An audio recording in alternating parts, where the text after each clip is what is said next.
No, at first it's very awkward. Finally, it took a while to set this whole thing up. Bro. Yeah. Half an hour, yeah. Half an hour. Okay, guys. I know what you guys are thinking. Hi, guys. I'm back. Wait, guys. Which camera are we supposed to look at? Okay, so the general camera is over there, one. That one? Your camera, you and Fit, your camera is this one. Okay, I'm supposed to look here. Yeah, and then mine will be there. Alright. Alright, guys, welcome back to another episode of the Deep Culture Podcast.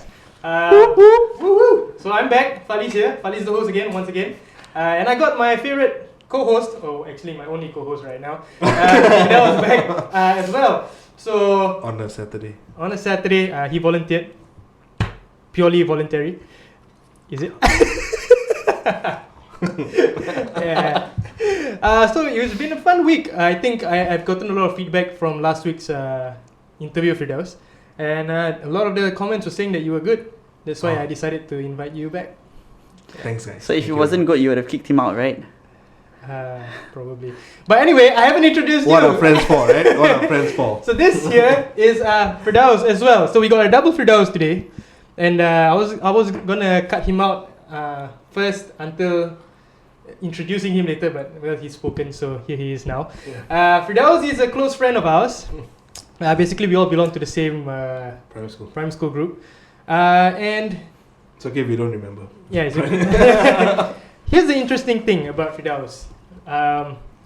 He was the first guest, right? When I first had the idea of doing a podcast or an interview show, he was the first guest that I had on.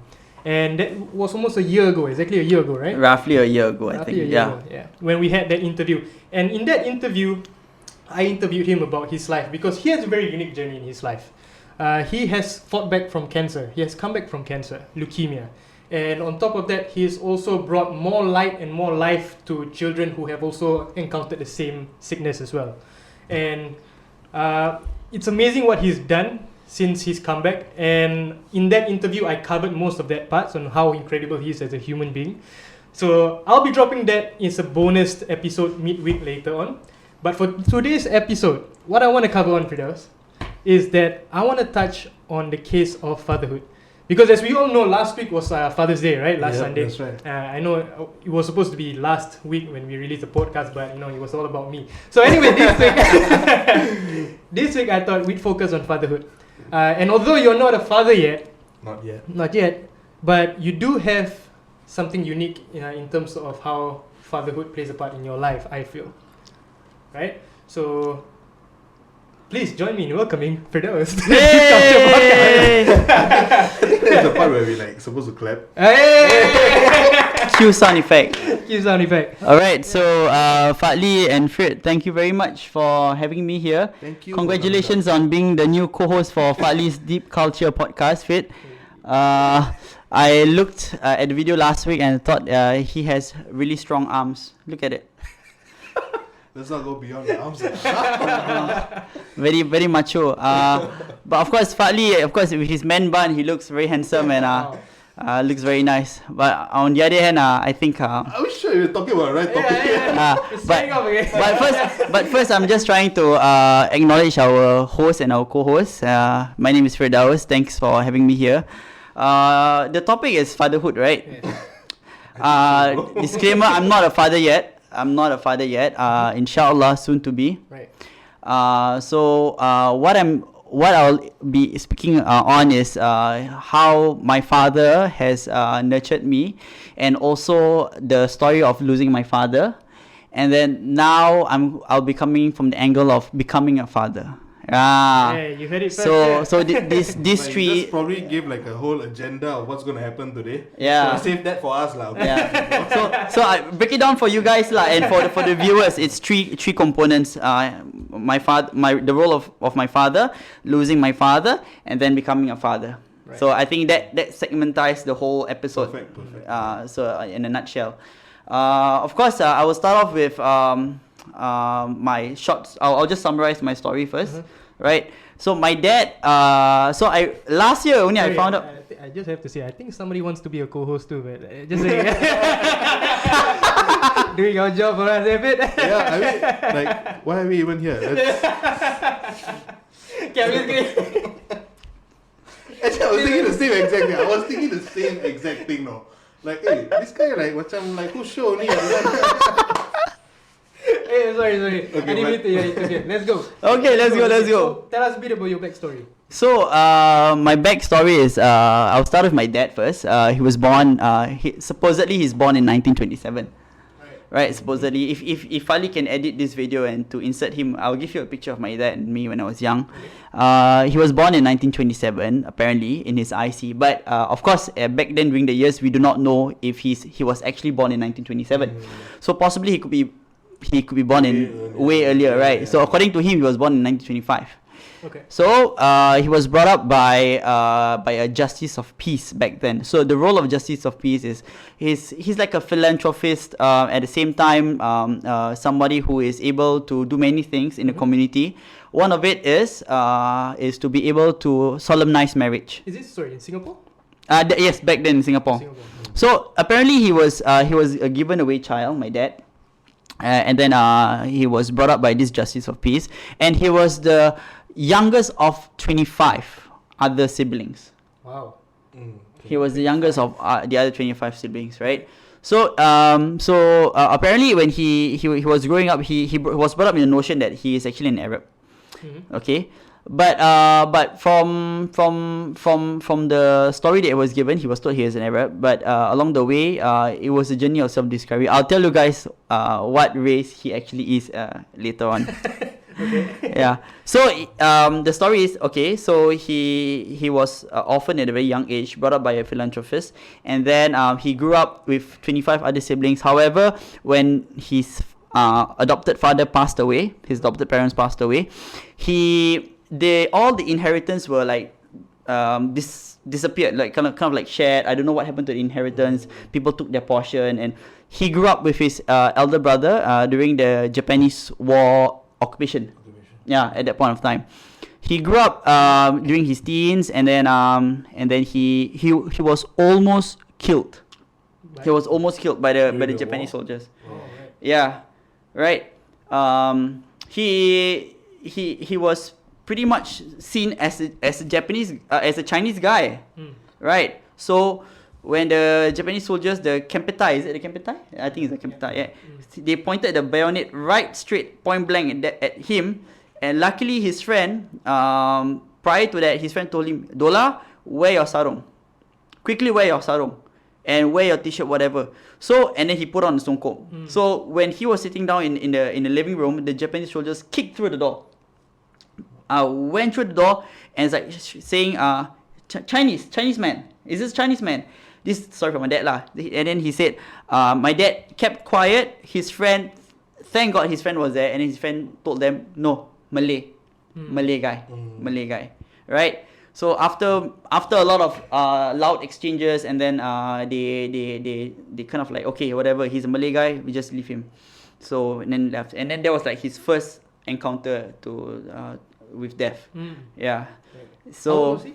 I think supposedly he was born in 1927. So about 20 years, 25. Yeah, around there, in his 20s, right? Early 20s kind. And then from there, he grew up on his own, and then he traveled all around the world. My father traveled to places like New York, Chicago. He went to Panama Canal. He went to Jeddah. Wow. He went to many places around the world through the ship. So many stories, but I can't really say all here. See, it's too many stories, right? But what was he doing traveling around all those? he was a sailor. So my dad was a sailor. Okay. Yeah. So he was on board a ship, and then apparently at one of the times where I think it was at Sarawak, he was there, and then he was thrown off the ship by the wave. He was thrown off. Literally, the wave was so strong. He was thrown off. So the wave pushed him out of the ship, and he was like, "That's it. I'm gonna die." But thankfully, according to him, he said there was another wave that pushed him back into the ship. So he went back to the ship, and then he was saved. Right. Like some crazy like adventure like Tintin or something. You know? It's nuts. It's nuts. I can only like macam imagine, what he went through. So those were some of his adventures, and I grew up listening to these stories from him, right? It's always a nice thing to hear from someone, adventurous stories, isn't it, Fadli? Definitely. Yeah. And I think also I want to bring to light one of the things about the interesting relationship that Firdaus had with his father, is because he's already mentioned his father was born somewhere between 1925, 1927, right? And we are how old? When were we born? 1992. 1992. I'm the eldest amongst you guys, by Yeah. the way. So that's No one is. no one's comparing, yeah, right? but, But basically, if you do the math, that's almost about 70-year difference between a father and a son, and that's one of those interesting relationships that I found very perplexing, unique. very unique, Yeah. right? Like how does a father and son relationship work when it's so The age gap age is gap is huge. so The huge. age- Yeah. right? Yeah. So I think, how would you say your relation? Have you noticed a difference between your type of relationship with your dad and how your Others. friends, Yeah. relationship with their dads? Yeah, of course. I grew up, especially during our primary school days. So We Firdaus all and I, grew up during our primary we school. shared we shared the same primary school before the schools merged. It was in Tangling Primary School, Yes. right, from primary 1 to primary 3. So my dad used to pick me up from school, right, and then my friends acknowledge me, say bye Firdaus, Ato. So I kind of like don't and then they acknowledge the presence of my dad as well when he picked me up. Right. So I didn't quite get why our friends were calling him Ato, right, when they should be calling Pakcik kan, Uncle, yeah, Pakcik, because- Cik. Why you call him Ato? Ato is for grandpa. This is not my grandpa. This is my father. You know, kan. So my dad explained to me that maybe I look old. That's why. So and then that was the first acknowledgement that I knew that my dad was old. Yeah. Okay. So along the way, he wasn't able to play with me football, nor he wasn't able to play with me badminton or any sorts of sports at that point of time. But what he could do was he could just bring me down to the playground and just watch me from the bench and from the seat to watch me play and just keep an eye on me. So I realized he wasn't that physically active when I was primary 1 and primary 2. Then I grew up learning that, okay, he's not able to work because he had a fall and his leg has arthritis. I think that's how you pronounce it, arthritis. So and then slowly his health degraded, and then he stopped working and he stayed at home while my mom had to go to work during my primary school days. Yeah. So and then I thought to myself, okay, so my mom goes to work, my dad is at home. So isn't it like my mom usually the mother stays at home and then the dad goes to work? So I had a very different kind of understanding of family, whereas others, like for example, your father worked or mother stayed at home. So I was different lah. Right. Yeah. So yeah, those were the things which I grew up experiencing. And yes, my dad was there. He was very emotional when he learned that I had cancer. He felt really helpless, from my understanding, when he knew that I was diagnosed with cancer. He felt, according to what I remember, he felt that he was not able to assist much, but just to be there, that kind of thing. Right. He was not able to do anything. So I said, as you are here, it's I'm more than thankful that you are still around and supporting me in this phase at 11 years old. Yeah. So that was some of my experience encounter lah in acknowledging that my dad was actually old. Right. Yeah. What did it mean to you to have an old? I don't want to. Yeah, as an elderly father. Elderly father. I remember in that interview, the previous interview we had, there was a term for it. Do you remember what it was? What do you call it? Pioneer generation, is it? No, Nigo, no, go, something, some Hey, weird. no vulgarities, please. Yes. I'll find the word and I'll put it up. But there was a word for that kind of people within that age range. But yeah. Okay, we'll find the word. Yeah, I know there's a word for it. Yeah. So how did it feel like once you came to realize that your dad was somebody from that age group, or rather who was considered an old man? Did it affect your relationship in any ways? Yeah. Like, I mean, you already had maintained a certain relationship with him, and when you come to the realization of like these things that are happening around you, did it affect you in any way? And if like, how did it? If it did affect you, how did it affect you? It affected me in sometimes when I actually how to say look at pictures of my dad at that point of time, and then I compare it to some of our friends like yourself kan, and then I realized, hey, my dad is actually quite old. When I look at the pictures of or rather I see you and your father and our dear friend Ashik and his father, so macam I felt like yeah, my dad is a bit aged by visual, Right. and by character he was very much he's very eloquent actually, my dad. He was very eloquent, so I grew up picking up the eloquence from him. Whereas my mother was very quiet. She doesn't speak much. Yeah, the people knew him for being very well dressed. So orang lama they are very well dressed. So they will tuck in their shirt. Yeah. They will tuck in their shirt. They'll put a handkerchief in their pocket over here, and then they have a Parker pen. My dad has a Parker pen right here, and he combs his hair backwards, Slick haircut. and he has a comb at the back of his at the pocket of his pants. Very old school. Those were the times, man. Very old school. Just- Handkerchief. It's like the Grease, John Travolta time kind of thing going on, like with the comb and all that. Yeah, but of course, he belongs to that era lah of fashion lah, kan? Yes. Yeah, kan? So those were the things that he did. Very gentlemanly lah. Yeah. Sounds like a very interesting, very colourful background. Yeah. A lot. I think I painted a lot of characterization on my dad, and then I think now if I would to share, I would share how his health had deteriorated along the way. So his health deteriorated along the way, especially at the age of at my age, maybe perhaps 2 or 3 years ago. That could be about like 25. So he was So it's quite recent. yeah, 2-3 years ago. He was very old already at that point of time. I think he could possibly 89, 90, Right. kan, Yeah. around that time. And then his health became a lot worse. He fell into some sort of like a, what do you call it, macam dementia. Dementia keeps forgetting. Yeah, but the old things he remember. The if you're dealing with an elderly, like memories deep to him. yeah, those were Really deep. yeah. To him lah. He remember those memories in the past, but macam at this point of time where did he put whether he ate dinner or not, whether he went out or Simple not. things. Yeah.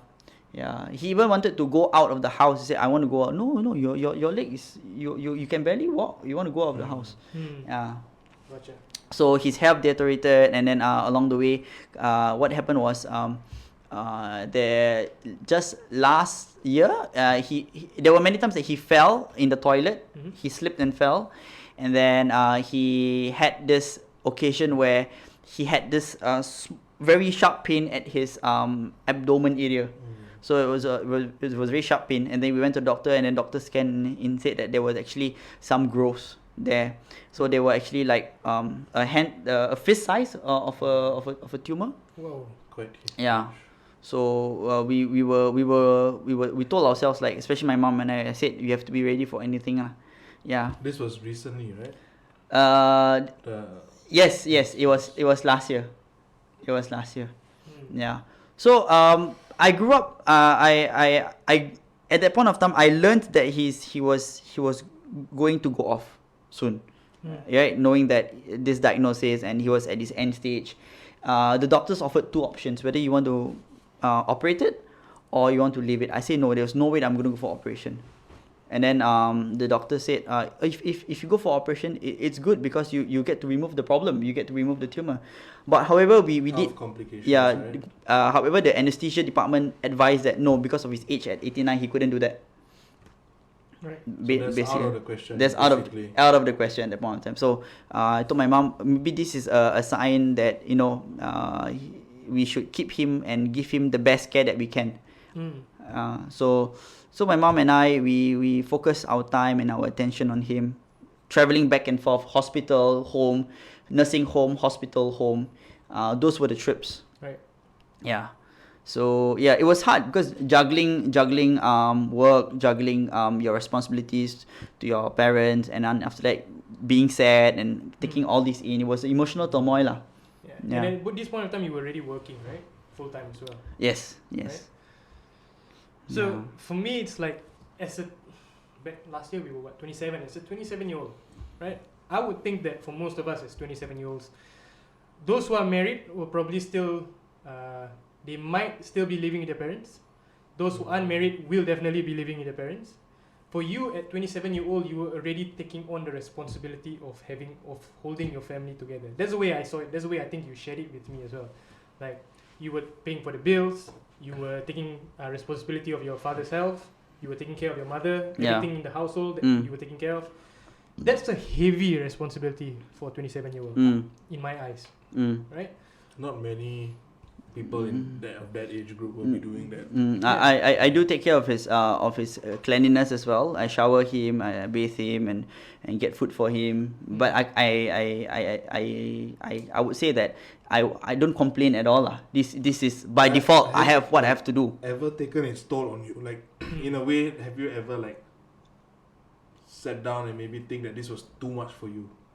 Were there times you broke down? Yeah. Oh, of course, definitely. I think many times when using the sponge and sponging him in the toilet, at that point he could still walk. Of course, tears were running, and I don't show it to him lah.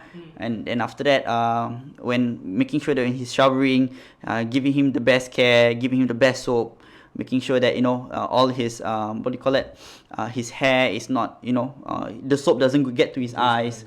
Yeah, making sure that the floor is non-slip as well. So these are the considerations with a lot of micro and a lot of macro considerations I did at the point of time. Yeah, so that this I would say, if you ask me if it was heavy or not, I was in that moment. So I don't feel that if it's heavy or not. I was in the moment, so I can't extract myself out from the situation and say, oh yeah, I went through a lot. But on hindsight, now thinking about it, yes, I would say that yes, it was a lot. Yeah, you know what I mean? Right. So it's only now looking back, then you realize that it's not an easy task. Yeah, it's not an easy task. What you took on was actually a huge task, but for you, it was just like you had to do it. It was a responsibility anyway. Yes. One thing that I'm quite curious about is that what made you bear that kind of responsibilities? I mean, like, to put in perspective, we do have people in our age group who are always just like sometimes maybe they like, I need to go out with my friends, or I have my own life. It's always work, or some people school, things like that. But for you, what made you look at this upon as a responsibility and also take it up upon yourself to carry out the responsibility? I think the circumstances that I was in, being the only child, definitely the default option is to serve my parents lah. Being the only child, I mean, I can't leave it to anyone else except for myself to take care of my elderly parents. My dad, let's just say, take it last year. Last year he was 92, 91 or 92 around there. Okay. My mother last year was 68. Yes, sorry, 69. So the default option is just to do it. If I were to say how the rest, your question is how would I see the rest? Is it? As in, like, what made you accept that responsibility? Instead of saying that, never mind, my mom can take care of my dad, or if we need help, we can always get someone else to do it. Like, why didn't you think of it in such a way? Instead, you took it up upon yourself to take care of your dad. I think that it's a natural option, brother. It's a natural option to do that. You can't outsource it to someone else. There's no way that you should outsource it. Yes, you can outsource it to someone. Of course, there are agencies out there that will provide you the option to like daycare center and of course the hospitals and the social workers have provided the option. But it is a natural option for me to assume responsibility, even though it's heavy. This one might be a bit not say controversial, but I want to challenge you on the fact that when you say it's a natural option. Yeah. Because I know of people who have parents also who need the aid of their children, for example, right? They can't work and all that. But their children are not being responsible enough to go out and work and support them. So even though, like you say, for you, it may be a natural option, but I don't see it as a natural option. It's not something that is, to everybody, it's a natural thing to take on the responsibility of taking care of your parents. Right? So my question to you is, what is it that makes you think it is natural to take over the responsibility of taking care of your parents? It would something that you grew up with? it will be the source of their love. I would say it will be the source of their love that that I understand and I acknowledge, and it is imperative for me to reciprocate the amount of love that they have shown me up till at that point of time. Of course, nothing that I do, nothing I will do or I can do that will surmount to the amount of effort they have taken in care of me. Of course, I have to acknowledge that we have to eat the humble pie. You can say that, I'm giving you lots of money, take care of yourself. No such thing. You eating the humble pie in this matter is to say that it's a lifelong journey. Filial piety is a lifelong journey. For other people, I cannot say, I cannot comment. Speak for them, I cannot speak for them. Yeah. They may have different circumstances what they have to go through. Some people have to outsource to daycare centers or to even maids. And of course, the what do you call it? Repercussions is the parents don't like it. The parents don't like the maids. The parents don't like other people taking care of them, except for their son or their daughter who's the sole. Prefer their own kids over someone who is outside of the family. Yes, yeah. So it really boils to how you want to deal and solve the problem in your family, right? So if you feel that that's the best option, then you have to be accountable for it to God and say, this is the best I can do. So basically, what you're trying to say is that it's that situation that you are being put in at that point of time when you need to carry out these responsibilities, right? Yeah. That's right. Okay. Yeah. I can't speak for others. Yeah. Yeah. Understood. So moving on. Couple of months later, your dad passed on. Yes. Right? Yes. Last year August. Last year, August. I just want to share a bit about this story because it was something very unique for me personally that happened with the case of your father. Because if you recall, we have another friend of ours called Ashik, right, in our clique. And the night before he passed on, Ashik texted me and he said, "Hey, Fat, do you want to go and visit Fit's father? He's in ICU right now, and then I don't know when I'll be free again to go and see him." I was like, "Yeah, I'm also free. Why not we go?" So we went that night. I think it was about 8 p.m., 9 p.m. We went to visit your father. Yeah. We went, we talked with him a bit, we talked with your mom, and then we missed you because you were coming back from work, I think. Yeah. Right? So by the time we left, you had just arrived or something. And then funnily, not say funnily, I don't mean in that context, right? But something happened. Strangely, something happened where once we got home, we slept and all that. At about 3 a.m. in the morning, my phone was on silent.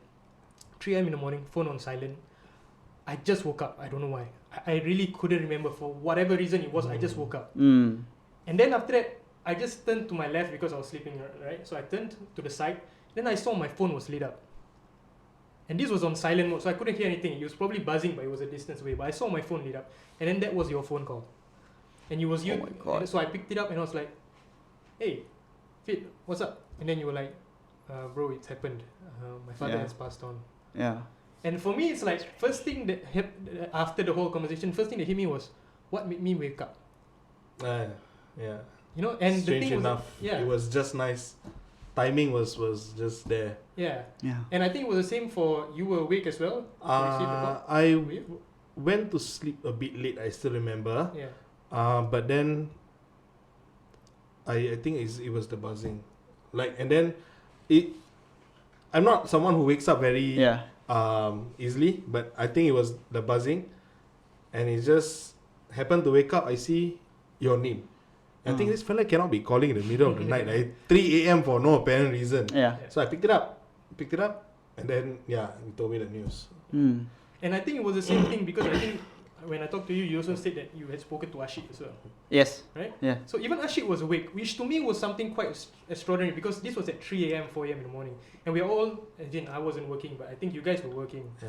Right? That was. So to me, it was extraordinary in the fact that at 3 a.m., 4 a.m. in the morning to support you for I don't know why or how. Yeah. But like we were all there to support you at 3 a.m. in the morning to receive your call at least. Yeah.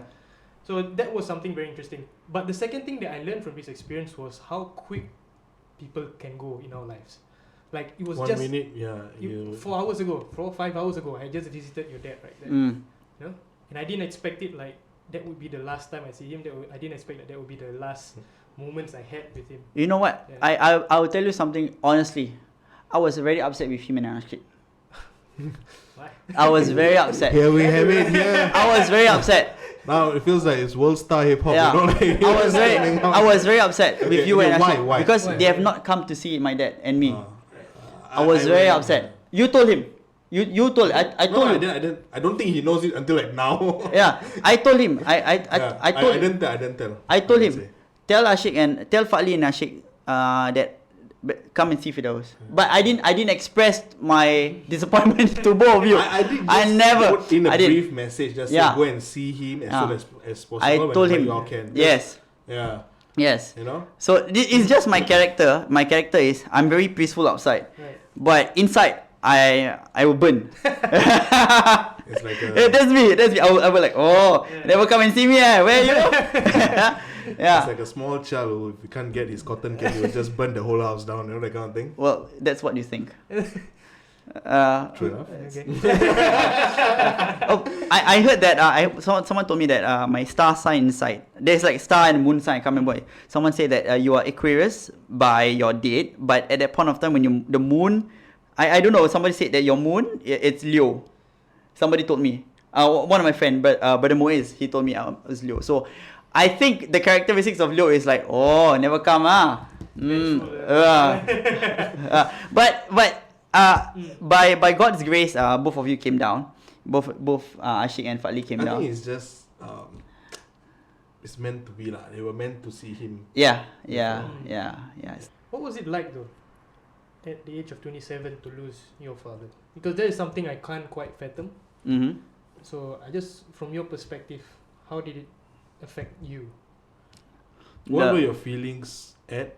How do you move forward? Because Okay. this is somebody that I'm pretty sure you look up to for your whole life, right? Yes, As yes, As a father, yes. he's the role model of a man that you look up to. Oh yes. Yeah. So what was it like to lose that? Losing him was a big blow. That I no longer have that strength of a doa for me. It was a big blow. Like, oh, okay. So what am I gonna do? I'm left alone. You know, at that point. Of course, naturally you feel alone, right? So, but nonetheless, it is. I told myself like there was another spiritual saying that your parents, your father has brought you here to this earth. It is your job now to continue. Right. Your job now to continue. So it's like the baton has passed to me. So I the natural thing to do is to continue. Yeah. It's natural to feel emotional. It's natural to feel sad. But it is okay to take your time, and it is okay to pick up and then move on. And there were lots of help from loved ones, not just yourself, but from many others. Many others. Yeah. Many. You know what I told my mom? I said, Bu, although Abba came here to this earth as an orphan, but he was sent by so many people. He was sent off so many people. So many. My mom was very emotional. She was like, she lost somebody. My dad was a second husband, right? So she lost somebody whom she loved dearly, and she didn't have any child for the first. Likewise, my father, he didn't have any child during his first marriage. So I was their only child, and they're both their second marriages. So my mom was like, okay, I just lost my husband. I've left my only son. So I kept assuring her, look, your husband Abba has left on a very good note. I kept telling her, there's so many people who come and ushered him off towards the grave, and at night also during the prayers. Yeah, she just kept telling her that, reminding her that, you know. Yeah, and it's amazing to see how the help of Allah has manifested during this period for my family. Yeah. No doubt. I know you are very well connected. Like, I've seen the kind of connections you make everywhere you go. If we go anywhere, basically, right, as a group, you're bound to meet somebody you know. Once every 5 minutes, we'll talk. Talk. Then after that, move on. Another 5 minutes, we'll talk. Yeah. Then order the food. Another 5 minutes, we'll stop and talk. So wherever we go, you're connected. So I'm not surprised when you say that, you know, your father, you received a lot of support from people. I think that's what you've created also. It's in your abundance. it's your sort of the gift as to what you have done, like sort of like a repercussion. Yeah. it's a testament to your ability to create bonds with people. I feel the way I see it, right? Because I don't know how many friends your dad had at that age, probably. But I know that you brought a community with you. That's the type of person you are. And to be honest, like growing up with you, right? I feel like this was something that he got from his dad. Because I see your dad as someone who is like just like you, very outgoing, very a very chatty person, Eloquent. and he's very never fails to make people's day. Like when during award ceremonies and all that, like even when my parents went out, and we will be getting awards together. Yeah, I used to get awards. Okay. Primary school level lah, right? Don't yeah. Tell lah. Yeah. Okay, but What, like tough club. tough as in like TOUGH tough. No, but like when our parents are there, and even they would say, wow, Firdaus dad can really talk. And they don't mean it in a bad way. Like they mean it in like in a good way, such that he's entertaining and he keeps the conversation going. You don't even have to worry about being bored over there until like they see our faces, that kind of thing. So I think I feel like you are basically a chip off the old block. Alhamdulillah. Yeah. Yeah, we carry our parents' DNA. We carry our parents. You don't say. Of course. Right. Yeah, so stop giving me science lessons here, bro. Okay. So now, okay, I love that. But as we progress to the next part of this, right, life goes on. Yeah. Right. So some people say as one soul leaves, another soul enters this world. Inshallah. Right, inshallah. So for you, in your case, inshallah, in October you'll be expecting a son or a daughter. Correct? Do you know Do you know? It's a surprise. Surprise. Right? So in October, inshallah, hopefully you'll be getting a son or a daughter. Inshallah. Right? Or both, I don't know. Right? Inshallah. As in Or three. Twins, twins, Or triplets, four. whatever. Or five or Inshallah. 6. As many as you want, okay? Go for it. But so my question here is, what are you taking away from the role of a father that you learned from your dad, and taking on as a role of a father towards your new child? Things that you will bring forward to what like from what your dad has taught you to what you are going to teach your future kids. Yeah, okay. Why you repeat Definitely the question? something. You look lost, bro. I know. He was like, okay, this question I need to think of it. Like, you wait search from first. the backup. I go Google search first. I let you know, Ken. Yeah. I Google search already. Google search already. And I press the button. I'm feeling lucky, so I got. I got it. So I got the answer, and then the first thing that I will do is the most memorable lesson that my dad has ever taught me was there was one day I was totally upset with him. I was really upset with him. That the things that he said to mom. These are all family conflicts, and it is bound to happen, right? So I was to the extent where I was really upset with him, and then I trashed the whole house lah. Trash the whole house, right? As in like wreck the whole house. Wreck the whole house lah. So and then what happened was once I calmed down, and then my mom told in her tears telling me stop. To the extent where my mom and my dad even said please forgive us. To that extent, so it hit me lah as a son. It hit me that I've done so much damage to their hearts, to their emotions. Right? This is real talk, guys. This is real talk. So and then it took a while for me to calm myself down and recollect whatever words, whatever emotions I let out. And then I went to my dad and I said, I held his hand, his frail hands, and then I hold him. I said, Dad, I said, Abah, maafkan Fir. Forgive me. Please forgive me. And he said something that is so profound. It's until now I've never forget. He said, you are my son. I will always forgive you. We make mistakes. These 3 sentences, I will always forgive you. I bawled my eyes out and then I cried. That has never left me until now. And what I will carry on to my child is to tell him or her that no matter what, even if you did wrong or you make daddy upset, Oh, daddy. Is that the term for you? daddy bapa, Daddy's home. Daddy's home. I will Daddy's always home. I will always forgive him or her, and then so being forgiving lah, that's something that I take away from him. Right. Being forgiving. Yeah. Wonderful. Honestly put. Yeah. That's Yeah. wonderful. Anything else? So many things to say, but we have so No, okay. little time. So what's Yeah. your anticipation for being a father like? What's the feeling like for you? It feels good. It feels good. Do you think you're ready to be a father? Important question, huh? You know what? We are never ready. Right. We will never be ready. Hey, put this part. Show his wife. Show his wife. But something you gotta eat the humble pie lah. Yeah, you can never be ready. Definitely the first is something that is always a try and error lah, kan?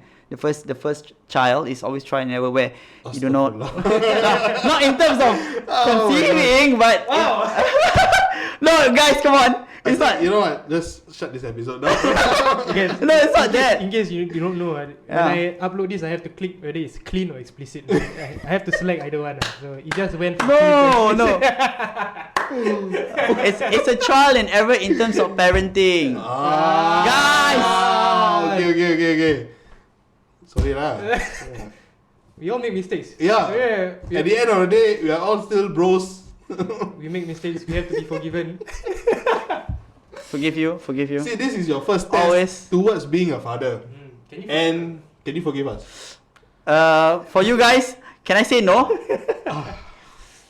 I was just about to give you a minus in your test. I see how lah. Ramadan then I forgive you all. Wow. No, next year, sir. Okay. So yeah, what was the question? Are you ready to be a dad? Yeah, I don't know. It's in terms of trial and error of parenting. Yeah, it'll be like that. But I think there has to be a lot of communication and teamwork lah, between us as husband and wife. So and of course with our in-laws and our own and my mother. So we have to see it as like not just the parent is raising a child, but it's a whole community that's raising the child and amongst friends as well. So we don't see it as like okay, it's going to be a challenging thing. I think it'll be exciting to know what's to come in October, and we'll take it from there. Of course, lack of sleep, Change pampers. all that. Okay lah. I have to ask you one question though. Whenever it comes to fatherhood, for me, right, personally, I always go back to this movie of The Lion King, right? You know how Simba tries to. He's at fault for Mufasa's death and all that. But he comes back to try and fill the role of his father. Do you see yourself as matching up to what your father's role or your father's mold? Or do you see yourself as just, I'm going to be my own type of father? Which one for you? Which type? See, Google Translate. So basically, asking, right? What he's asking, is okay. But you understand what I understand what you're saying. Okay. Thanks, bro. Appreciate it. Hey, I got you, bro. Inspire you too. Okay, sorry. Yes, going back to you. This needs to be edited out, but I don't know. I really don't know. Right. I have no answer for that. Okay. Yeah. I don't know. Some answers I just don't know. Some questions I don't know how to answer. Yeah, it's fine enough. Yeah. I mean, it's something new. We all have to See how- experience some so-called sometimes in our life, right? Yes. Yeah. Okay, so this is what I was thinking about as we were talking just now, right? Okay, do you feel like your dad's way of bringing you up was correct, or could it have been done better, or Of course, if there are rooms for improvement on how he can better be a father, there is always 101 suggestions, right? You can always suggest 101 ways to how to be a better, effective listener and effective speaker, effective parent. But I think we don't choose. All in all, we do not choose our parents, right? We don't choose our parents. They don't choose our children as well. So I wouldn't say that. I basically just take it lah. Just take it lah. A pinch of salt. Yeah, just take it with a pinch of salt. That's all. Very, very, very quiet now, guys. Solemn mood. Hey, Yeah. it's It's a must be deep culture. serious. Yeah, it's Yeah. deep culture. You Just know, take it. where you go deep. Yeah, very deep now. Okay, I So think that about wraps up today's episode. Actually, do you have anything last questions? More of like thank you so much for coming down and Right, so explaining. questions, by the way. Oh, questions. Actually, I got one last like not say question, but if there is anything that you want to tell others who are going to be father or who are fathers already or going to be fathers, what is that one thing that you will say? Okay, for those who are newlyweds, and then those who are seeking to haven't dapat, in Malay say belum dapat cahaya mata, right? If they haven't gotten any From my Malay, zero. Eye child. sunshine? if you haven't had the opportunity to be on the road to being fatherhood, I would say that there's these are gifts from God. Right. The Malay word is anugerah, so it's like Is it a program like TV show? This is a gift from God. I won't be able to rationalize what has been given to me. I can only presume, right? So I would say that always ask, and then but for those who have not gotten, I cannot comment.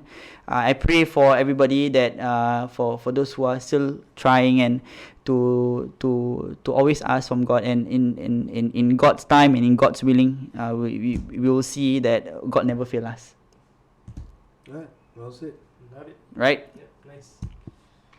Alright, man. Now you can go ahead and do your closing, man. Hey, don't like that. No, we let the new MC do the closing. Just so you tell us the agenda, right? Close the show. Oh, okay. No, I don't want to host lah. I let you close lah. Okay, but I think for me, I just want to say, like you said earlier, a big thank you for coming down and sharing. It's a pleasure. It's tough. It was merely, I think, about 6 months ago, slightly more than 6 months that you lost your dad. Yeah. So I appreciate you being willing Open to up come to here. it. Yeah, actually, I've not spoken up much on Facebook, no social media about it. Mm. I choose to remain quiet and silent about it. But I think this is a platform for honest and heartfelt discussion. So that's why I think I obliged to coming here and being part of this discussion. And I hope that if you're watching this video, you have benefited. Or anything that I've said wrong, please forgive me. If there's any shortcomings, also please forgive me. Please tell me if I say anything wrong. And everything, all good comes from God lah. Nice. Yeah. But I appreciate, like I said, very much your willingness and to be open to share it here, especially about something so sensitive. But we're also, I think I speak on behalf of Fit when we say that we're also very excited upon hopefully the delivery of your child. in Yes, October. yes. Or children, I don't know. Children, yeah, whichever one, and it's a surprise. Surprise! So we look forward to that. Also want to thank the streamers and the viewers for watching up to this point. We hope you enjoyed the episode. We hope you learned a lot about Firdaus as well, and you can take little bits and pieces of nuggets of his wisdom with you. Because, like I said, he has gone through a lot in his life. He's one of the few people who I feel has gone through a lot. And when I say a lot, it means a lot. Whether it's battling cancer at the age of 10, 12. 11. No, 11 to 12, yeah. right? 11 to 12. Yeah. Whether it's having to hold the responsibility of a household at the age of from 24 to 27, something Around there, yeah. right? And then losing a father at 27, and then now he's going to be a father at 28. So he's one of these people I feel who is very responsible. Who's, I think, life a lot has, to share with the world, Yeah, a lot to and share with the has amazing experiences that can teach people a thing or two. Yeah. Basically. because Very these nice. experiences are not the light kind of experiences that most of us in general have. I think life is giving him these big experiences so he can go on to share that with people. Because he has that, just like his dad, he has that ability to also share a message to bring out the best in people around him. That's what you do best. Personally, that's how I see it. I appreciate you guys very much. I would say that joining you guys has been wonderful. Known Firdaus since 7, known Fat since 10, 10, yeah. 10, and we are 28 today. I'm No, 18. 28. Wait, 18 today. No, you're 18. Yeah, with your head. macam boy. Hey. But I respect that. I respect that. Yeah, I respect that you're a boy. sorry. Sorry. He's the youngest among all of us. Okay. Yeah, Fali is the youngest. Yeah. I'll see you guys next Okay. Anything else you want to say Vic, before we go off? Nah, like what Fali has already mentioned on my behalf. Thank you so much once again. Pleasure. We hope to talk to you soon, very soon. Yeah, hopefully. Right. So stay tuned as well for the bonus episode of our recording last year, where we share a bit more about his experience battling cancer. And for the rest of you guys as well, don't forget to like us on Facebook, subscribe to us on YouTube, and support us on Anchor FM. Alright, and don't forget to check out our burst clips as well. For those of you who don't have the time to watch the whole episode, we're releasing burst clips of 2 to 6 minutes long so that you can enjoy it on the go.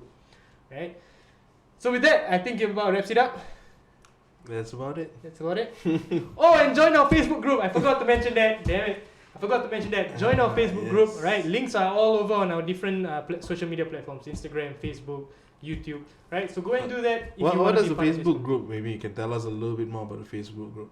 I did. I shared it with you, man, last week. But not with me. I mean, alright, I'm out, man. No, I know. Like you don't. Yeah. Alright. Once again, so the Facebook group is basically for you guys. I'll be inviting all today's guests and the former guests to come into that Facebook group to be a part of a community, to be a part of a network for you guys to discuss and share your knowledge and your experiences with people who are from the general public who want to know a little bit more about you, right? Because maybe they don't know how to reach out to you, right? Through this platform. So by being part of that Facebook group, they have the ability to reach out to you, for example. Yeah. And also it's also about finding out more feedback from you guys. What kind of episodes do you like? What was the feedback for today's episode? Do you like the structure of it? Right? Do you prefer having Firdaus here or not? Or do you want Firdaus to take over me or not? Because I've heard some reviews where he was the best host so far. Oh, right? man. Nah. So whatever it is, join our Facebook group, be a part of the family. I hope you guys enjoy it, and we will see you guys next time on the next inspire episode. you too. No, on the Deep Culture Podcast. Hey, again. We will see you guys next time on the next episode. Deep Culture Podcast. No, we gotta do this time. Okay. Bro, Guys, which camera are we supposed which to camera are we looking at? That one, okay. So like, So we will see you guys next time on the next episode of the Deep Deep Culture Culture Podcast. Ciao! we gotta add this with the bloopers, man. Shit. But my stomach pain. Because last so much.